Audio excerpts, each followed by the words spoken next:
now that everything's fitted, everything is now complete with the guitar. So the bit that I really hate, which is taking a sander and sanding it. So I'm starting off with, this is 180.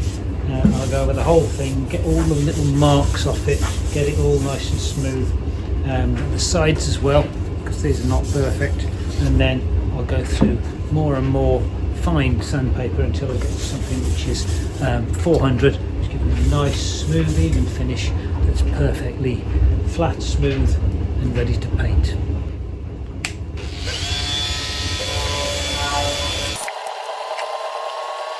And you can see that I've got it on a towel just to protect it, so it's got a nice soft surface. So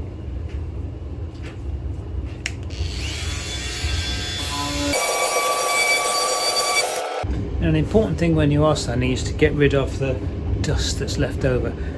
So you need a tack rag, which is a rag which is just damp. You don't want it to be wet, because if the wood gets wet, it'll raise the grain, you have to sand it again. But just a damp one is just enough, and you can see it just takes up that dust and gives you a nicer, smooth finish. And you certainly don't want any dust around once you start painting. So that's the first go. I'll do around the outsides and then flip it over, and I'll sand the front as well.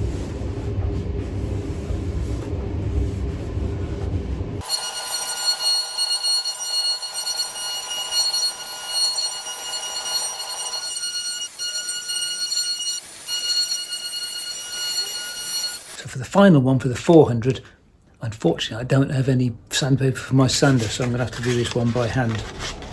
So here we go.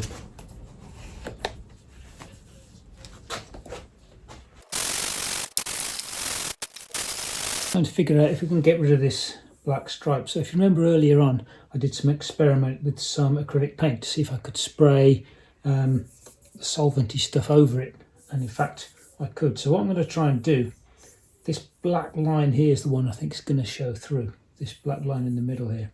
So I'm going to try and paint it, and I've got an airbrush and some essentially white and yellow paint mixed together. I'm going to see if I can paint out that bit without making too much of a mess.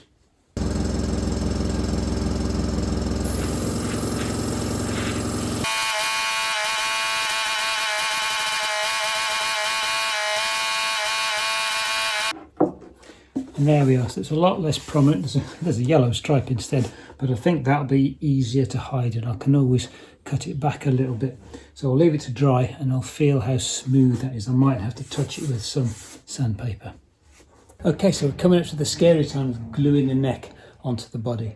Now, obviously, it's all set up, and what I've done is I've clamped with a big G clamp. I've clamped it in place at the bottom there, so that holds the neck in the place that I'm going to glue it. And because I'm paranoid, I'm just doing a final check, although I've checked it before. So I've taped the bridge in place on the 1.5mm stuff again, and on top of its little control wheels. And then I've put some post-its at the end to give me the 0.6mm, which is what I'm going to need when I play. So assuming that's all correct, then at the 12th fret I should get around about 2mm here. So the straight edge is in the groove at the top. It's resting on these post-its at this end, and now with me maybe glasses on, I can just measure that, and indeed that is round about 2mm, as close as I can get. And remember, I've got 1.5 mm downwards movement here, and I can also move it up if I need to. So I think we are pretty much good to go with that. Now, to glue it in place, we've got two choices really. You can either use some wood glue, or we can use epoxy. So epoxy is much stronger, obviously, and with this very small tenon, it's tempting to use that. The other version is to use wood glue. Wood glue is not as strong, and obviously it will shrink away. So if there's any gaps, it will shrink away from the gaps and it won't hold. But it gives you the option to take it off again. So at some point in the future, by getting it wet or adding a bit of steam, you could probably take the neck out again if you need to repair something. So got to make that decision. So for better or for worse, I've decided to go for the tight bond. So take this, apply glue liberally all over that, and then stick it in, do up the clamp. So here we go.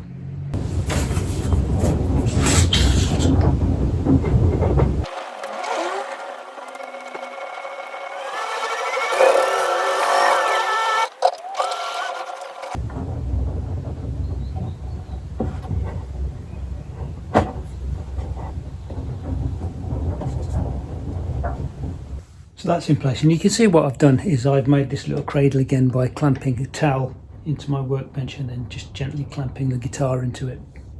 So that pretty much sits as it should, and it probably wouldn't even need a clamp, but I'm just going to add the clamp just in case. But first of all, I'm going to get a bit of kitchen roll, and I'm just going to clean up any of the glue squeeze out.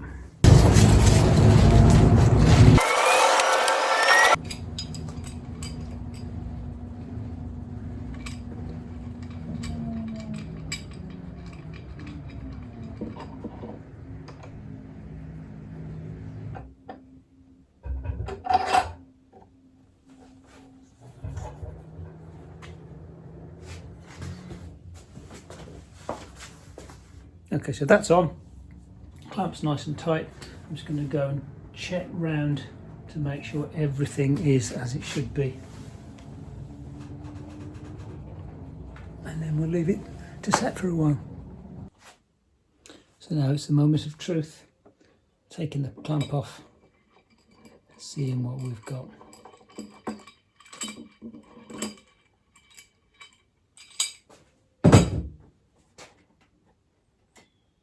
Okay. There we are. We have a guitar. Seems to be held all right. Glue is dry. It seems fairly strong. We'll see how that goes. But there we are. It's the first time we have a guitar. Now there's one thing left over that I haven't done yet, and where this meets the body, you can see there's a bit of a gap there. It's because of the angle, and the body isn't at exactly the same angle, so we've got this kind of wedge shape. So what I've done, I've got a bit of the maple veneer that I used to make this of, and I've just put it on the side of a block of wood, and I've just sandpapered it so that it's wedge shaped. You see that? And that is quite a wide one. Will fit in, and it will fit in there in the gap, and also it will fit in on the other side. So all I need to do then is cut that in half, and I've got two wedges that I can put in at the sides. So before I glue it in place, I'm just going to put a bit of masking tape along. That is going to be for the glue. So when I stick the glue on, I don't want it sticking to the main part of the body. So a bit of masking tape either side, and that should prevent that from gluing onto the body.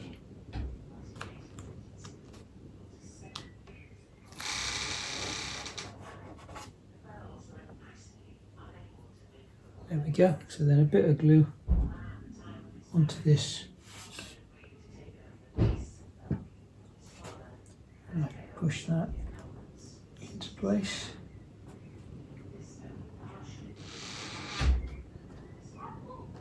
Like that. Clean up any squeeze out, and we're good to go.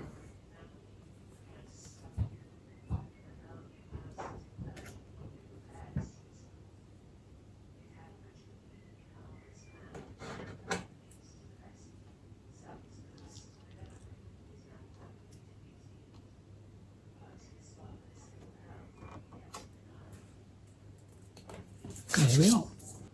And now that the glue's dry, it's just a case of taking a very sharp knife, cutting it into the right shape.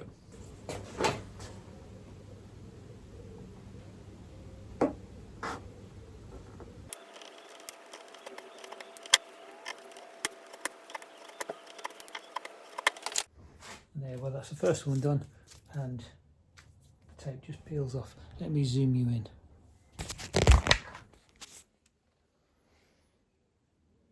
Okay, you see that now? Nicely filled in. So that's it. Sanded the body, ready for painting. The neck is now glued in place and the little wedges are in place. That's all ready now. But before we paint it, there's a few extra little jobs to do. First of all being making sure all the electrics fit and starting to put that together. So moving on to that next. So there's no time to do it now, so we'll do it in the next episode. Hope you liked it. Hope it was useful. If you liked it, please press like. If you want to see more, hit subscribe, and maybe I'll see you next time.